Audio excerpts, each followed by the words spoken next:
Well, we all know auto accidents almost always leave us with a damaged vehicle, but Tom Sinas joining us today to explain the rights your auto insurance may provide if and when your car gets damaged. Tom.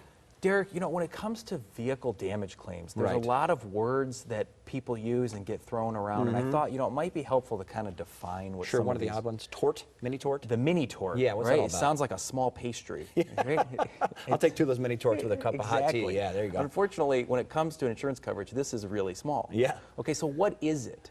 So it comes out of the fact that we are a no-fault state, right? Which means that you generally are responsible for your side of the claim, regardless of who's at fault, okay? That's, of course, true, right? If you have a medical claim, you turn to your own insurance company for coverage for that aspect of your no-fault claim. We have limited rights to seek a redress against the person who caused the accident. And those limited rights apply in collision cases. And this is the mini tort. A tort just refers to, you know, if you cause an accident, I can pursue a claim against you in tort liability. For like the whole thing, but mini is just a small portion. It's a small portion, and it only applies to the vehicle damage claim, and the limit is $1,000. Okay. So if you cause an accident and you damage my vehicle, the most I can recover from you is $1,000. Certainly weird. That's the mini tort. Yep. All right? Where else do I go for the rest of the damage to my vehicle, because you know that this accident is going to cost a lot more than $1,000. Well, this is where it's really important that you purchase the optional coverage that is either comprehensive or collision.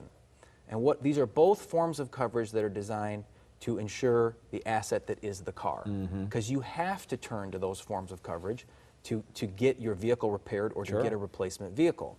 What's the difference between the two? Well, comprehensive coverage, the general idea is that it's going to apply to all forms of damage to your vehicle, whether it gets in an accident or a tree falls on it or someone joyrides it and crashes it into a post.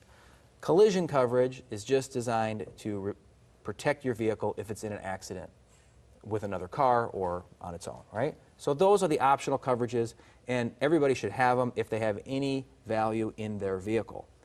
The other term we always hear people talk about is PLPD. Right. And this is really a term that kind of comes from other states. It stands for personal liability and property damage.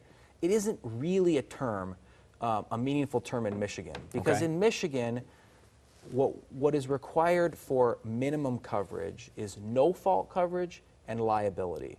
People use PLPD to refer to the legally required minimum coverage, but in Michigan, we don't actually refer to it as that. What you are required in order to drive in Michigan is to have no fault and to have a minimal liability policy. Okay.